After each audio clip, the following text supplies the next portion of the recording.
అనంతపురం నగర ప్రజలకు నా విన్నపం, నా రిక్వెస్ట్. గత 4 రోజుల నుంచి నా మీద వివిధమైన ఆరోపణలు వస్తున్నాయి. అవి సోషల్ మీడియాలో వైరల్ అయినాయి.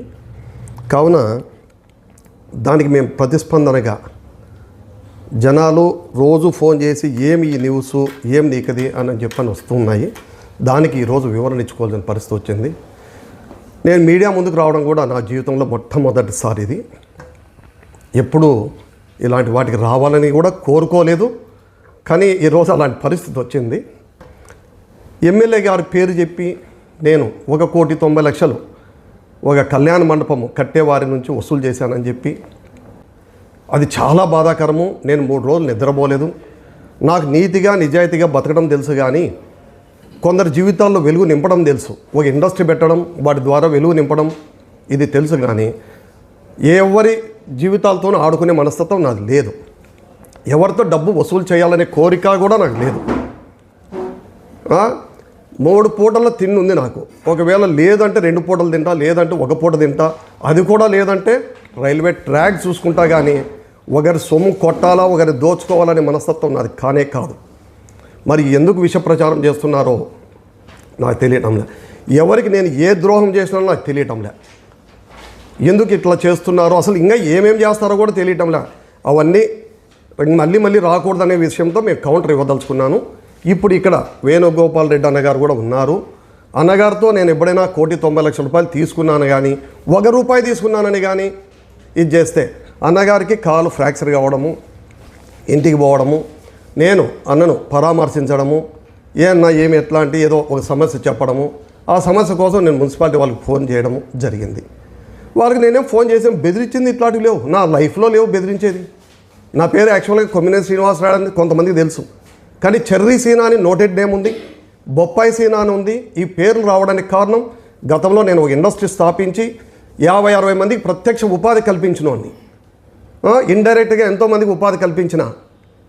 ఆ విధంగా నేను ఇండస్ట్రీ పరంగా సేవ చేయాలనుకుంటానే తప్ప రాజకీయాల్లోకి రావాలని లేదు, ఏమీ లేదు.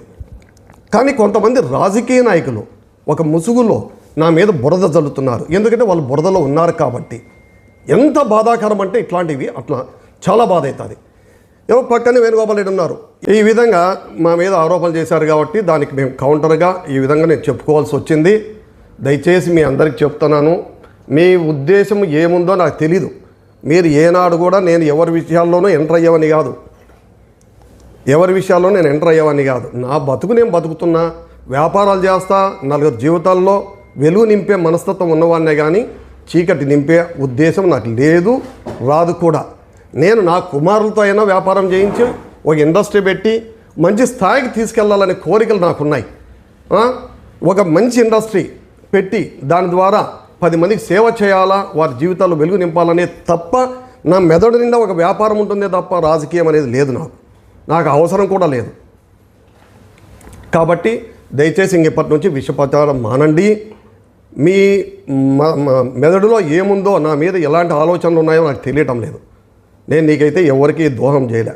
నా మీద విష ప్రచారం చేసినందు వారికి పదే నేను తెలియజేసుకుంటున్నా, ఇట్లాంటివి మానేయండి. ఇదే మేము కట్టబోయే కళ్యాణ మండపము. ఇది నాకు ఫిబ్రవరిలో నేను అమౌంట్ పే చేశాను, 15,86,000. నాకు వర్క్ ఆర్డర్ కూడా వచ్చింది, నేను వర్క్ చేసుకుంటున్నాను.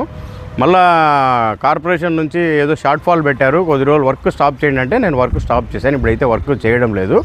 మేము ఏదైనా డిమాండ్ కట్టాల్సింది ఉంటే కన్నా మీరు అఫిషియల్గా మీరు డిమాండ్ నోటీస్ ఇవ్వండి, నేను కడతానని కూడా చెప్పాను. ఇంతవరకు నాకు రాలేదు. తొందరలో చేసి ఇస్తామని అన్నారు కార్పొరేషన్ ద్వారా కూడా. నేను అది కట్టేదానికి కూడా రెడీగా ఉన్నాను. అందుకు ఇప్పుడు వర్క్ చేయడం లేదు, నిలబెట్టాను, చూడండి కావాలి. నేను ఎవరికి ₹1 కూడా ఇవ్వడం లేదండి. నేను ఎవరికి ₹1 ఇవ్వలేదు, నన్ను ఎవరు డిమాండ్ చేయలేదు డబ్బులు. అనవసరంగా ఏదో ఛానల్లో నేను డబ్బు ఇచ్చానంట, కొమ్మినేని సీనా డబ్బులు డిమాండ్ చేశాడంట అన్నది ఇంత రాంగ్ ఇన్ఫర్మేషన్. ఇది ఎవరో కావాల్సిగా చేశాడు. మేమైతే ఎవరికి ₹1 ఇవ్వలేదు. ఆయన నాకు ఫ్రెండ్గా, నాకు యాక్చువల్గా లెగ్ ఫ్రాక్చర్ ఏంటంటే నాకు ఇంటికి వచ్చాడు చూసేయడానికి. సీనా నా ప్రాబ్లం ఇది, నాకు షార్ట్ ఫాల్ పడిందంట, ఇది ఎవరైనా తెలిసిన వాళ్ళు ఉంటే అట్లా చెప్పు, తొందరగా చేద్దామని అడిగినా నేను. సరేలే అన్నా అని అన్నాడు, కానీ లేకుంటే ఆయనకి ఏమాత్రం తెలియదు, ఇది ఆయనకి సంబంధమే లేదు. ఇది నేను కూడా ఎవరికి ₹1 డబ్బు ఇవ్వలేదు.